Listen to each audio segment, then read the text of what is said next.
2 அரக்கரையும் பார்த்து காதல் சாகசமாக நடித்து உங்களிடம் வாங்கி வரத்தின்படி இருவரையும் அடித்து விட்டேன். நான் யார்? உங்க மகள் பா. நீ சொல்வது உண்மையா? நான் சொல்வது அனைத்தும் உண்மை. அங்க சென்ற அரக்கரை சந்தித்து சாகசமாக நடித்து 2 அரக்கரையும் கொண்டு விட்டேன் என்று வந்தால் அரக்கன் அழிந்தான் அழிவில்லை. நான் எப்படி புரிந்து கொள்ள முடியும்?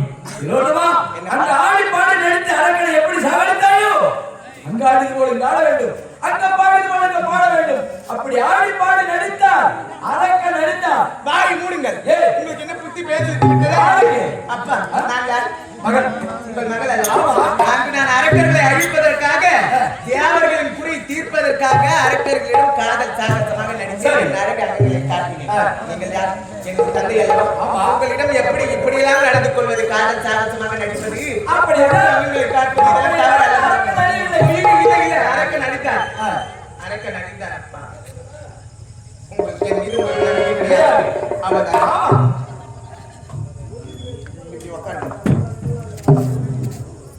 அப்பா. சற்று சாகரத்துக்கு சென்றீங்கன்னா முதலில் அண்ணன் சுந்தரை பார்த்து பார்த்து உடனே மாமா என்ன மாமா உன்னை பழத்ததான் உனது தந்தை நீ எனக்கு அப்பா நினைக்க வேண்டும். வாய் மூடுங்க. அப்பா நீங்கள் எனக்கு தந்தை தான். நீங்கள் என்ன சொன்னீங்க? அங்க நடந்த கதை. அங்க நடந்த கதை. அங்க ஆடியது போல் ஆட வேண்டும், அங்கு பாடியது போல் பாட வேண்டும். மாமா மாமா நான்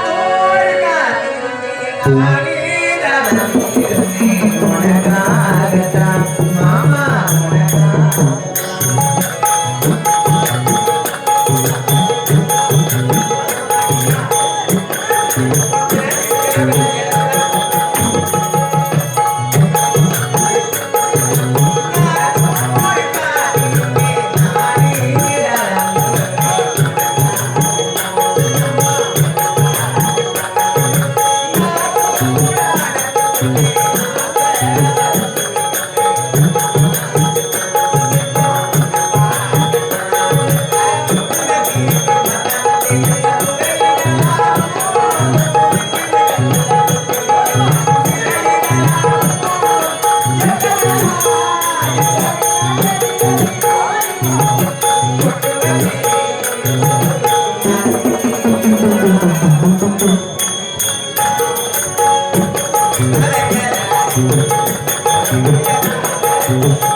பெற்ற மகள் என்று கூட பாராமல் பெற்ற மகள் கற்பியை பிண்டாடுவதற்கு ஓடோடி வந்து கொண்டே இருக்கின்றீரே அப்பா, உங்களுக்கு மனம் என்பதே கிடையாது. ஐயோ அப்பா, அங்கு ஆடியது போல் ஆட வேண்டும், அங்கு பாடியது போல் பாட வேண்டும் என்று உரைத்தாயே. நானும் ஆடினேன், பாடினேன். திலோத்தமா, என்னை கட்டி அழைத்து விடு. என் காதல்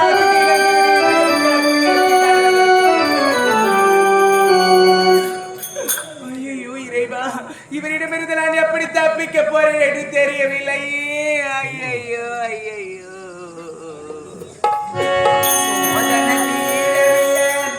சொல்லி அழையாறு முன்ன பின்ன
எங்கு சென்றாலும் திலோதமா திலோதமா என்று பின்தொடர்ந்து வந்து கொண்டிருக்கின்றேன். இவரிடமிருந்து எப்படி தப்பிக்க போறேன் என்று தெரியவில்லை. இதுதான் அது தெரிகிறது. கைலாயத்தில் பரமம் பார்வதியும் இருப்பார். ஒரு பெரியமான பெண்ணுக்கு தெரியும் என்று சொல்வார்களே, அந்த தாயிரமாவது சேர்ந்து நம் அனைத்து கேட்டிருப்பார்கள். அம்மா தாயே, அம்மா